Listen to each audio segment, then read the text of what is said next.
আজকে আমার আম্মুর হ্যাপিওয়ালা বার্থডে, সো সেই উপলক্ষে আজকে দিনভর অনেকগুলো অ্যাক্টিভিটিস থাকবে। দুপুরের অ্যাক্টিভিটিসটা তোমাদের সাথে আজকে শেয়ার করব, কারণ রাতে অনেক বেশি বিজি থাকবো।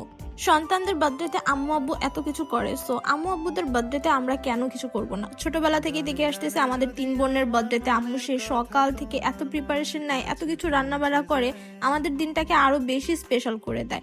অথচ আম্মু আব্বুর বার্থডেতে আমরা মিনিমাম লেভেলের কোনো কিছু করি না। পাশাপাশি বসতে চায় গানে গানে যদি আমার মনের কথা। আমি পার্সোনালি চাইছিলাম আম্মুর জন্য কিছু স্পেশাল করি, কারণ রাতের বেলা তো অলরেডি কিছু একটা হবে, সো দুপুরের দিকে আমি চাইছিলাম আমি কিছু একটা করি।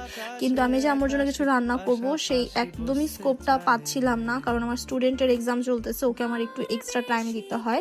এছাড়া আমার নিজেরও কুইজ চলতেছে, সো কুইজের পড়াশোনা করে স্টুডেন্টকে টাইম দিয়ে আমি একদমই কিছু করতে পারতেছিলাম না।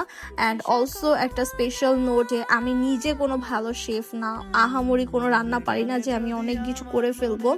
সো আমি একটু সেফ প্লে করলাম। সব থেকে ভালো সেফ প্লে করা হচ্ছে বাহিরের থেকে খাবার কিনে আনা।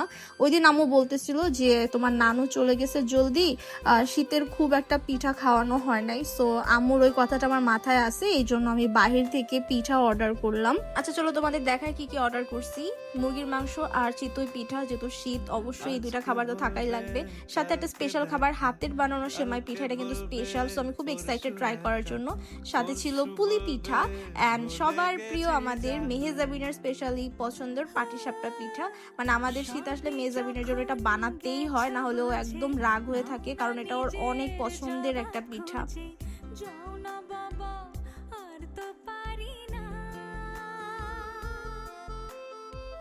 বাই দ্য ওয়ে, আমি কিন্তু এই পেজটা থেকে পিঠাগুলো নিয়েছি, তোমাদের জানায় রাখলাম, কারণ আমি খুবই বেশি হ্যাপি তাদের বিহেভিয়ার অ্যান্ড তাদের প্যাকেজিং প্লাস টেস্ট সব কিছুতে। আমি রাতে অর্ডার কনফার্ম করছি আর সকালবেলায় আপু এটা দিয়ে দিছে অর্ডার কনফার্ম করে, so thank you so much. তাদের প্যাকেজিং এত ভালো ছিল, লাইক লিকেজ হওয়ার বা ঝোল পড়ার বা পিঠা নষ্ট হওয়ার কোনো চান্সই নেই। অ্যান্ড আমার যেহেতু জিনিসটা ভালো লাগছে, দ্যাটস আমি অনেস্ট রিভিউ দিচ্ছি। সত্যি তোমরা কিন্তু এই পেজটা থেকে নিতে পারো, আমার কাছে খুবই বেশি ভালো লাগছে। যাদের সময় স্বল্পতা বা আমার মতো খাবার বানাতে পারো না, তারা কিন্তু এই হোমমেড পেজগুলা থেকে খাবার অর্ডার করতে পারো। সো আমি বিশ্বাস করি আগে ঝাল তারপর মিষ্টি খাওয়া উচিত, এই জন্য আমি আগে ঝাল খাবো, মানে হচ্ছে চিতই পিঠা দিয়ে আমি মুরগির মাংসটা খাবো। মুরগির মাংসটার ব্যাপারে আমি বলবোই, কারণ এইটা এত বেশি মজা ছিল। মানে একদম গ্রামের যে আমাদের নানু দাদিরা রান্না করে না, বাটা মশলা বা মিক্সড একটা মশলা সব কিছু ব্লেন্ড করে, সেই রকম একটা স্মেল আসতেছিল। ইট ওয়াজ টু গুড। লাইক তোমরা আর খাবার অর্ডার করো কি করো না আই ডোন্ট নো, বাট অবশ্যই এটা অর্ডার করবে। আর চিতই পিঠাটাও কিন্তু অনেক বেশি সফট ছিল। আমি তো বলবোই, আমার জন্য মাস্ট রিকমেন্ডেশন দিব যে তোমরা অবশ্যই চিতই পিঠা আর মুরগির মাংসটা অবশ্যই নিবা। অ্যান্ড তারপর আমি এখন বাকি খাবারগুলো তোমাদের দেখাবো। তার আগে আম্মু আর মেজাবিনের এক্সপ্রেশন তোমরা দেখে নাও। আম্মু লাভ দ্য ফুড, মানে তার সারপ্রাইজ যে আমি রেডি করছি, I guess I was successful because she was extremely happy. And look at my sister's expression, she was also very happy. And ওর কাছেও খাবারগুলো অনেক মজা লাগছে। আমার মনে হয় না পৃথিবীতে এমন কেউ আছে যে পাটিসাপটা পিঠা পছন্দ করে না, মানে আমাদের ঘরে এটা সবাই অনেক পছন্দ করে। খুবই সফট, সুগারের পরিমাণ একদম ব্যালেন্স ছিল, সো উই লাভড ইট।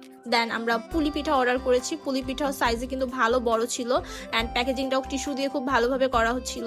অয়েলের পরিমাণ ভালো ছিল, ভিতরে যে সুজি আর নারকেল দিয়ে একটা পুর রেডি করা হয়েছে সেটাও খুব ব্যালেন্স ছিল, অ্যান্ড খুবই বেশি মজা লাগছে আমাদের কাছে। And last but not the least, the show stopper of today's night, এটা হচ্ছে সেমাই পিঠা। বাট এটা কিন্তু হাতে বানানো সেমাই, এটা কিন্তু নর্মাল সেমাই পিঠা না, বা আমরা যে ঈদে রান্না করি সেই সেমাইও না যে আমরা জাস্ট দুধের মধ্যে দিয়ে বানিয়ে খেয়ে ফেললাম।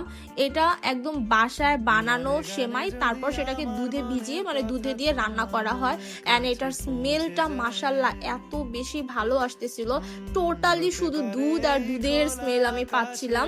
আর সুগারের পরিমাণটাও ভালো ছিল, যদিও আমি এত বেশি সুগার খাই না, তাও আমি একটু ট্রাই করছি, বাট আম্মুর কাছে এটা খুব বেশি ভালো লাগছে। মানে আজকের যে বার্থডে গার্ল তার কাছে ভালো লাগছে, মানে I was successful. By the way, সেমাই পিঠাটা কিন্তু ওরা কাঁচা বা রান্না করা দুইভাবেই সেল করে, সো তোমরা যেভাবে চাও সেভাবে অর্ডার করতে পারো। So that was the end of my vlog of today's birthday vlog. So I hope you guys have enjoyed it, and kindly do celebrate your parents' birthday because you know they are the cutest one and they deserve the best. So see you at my another vlog. Till then, stay happy, stay blessed. Allah Hafiz.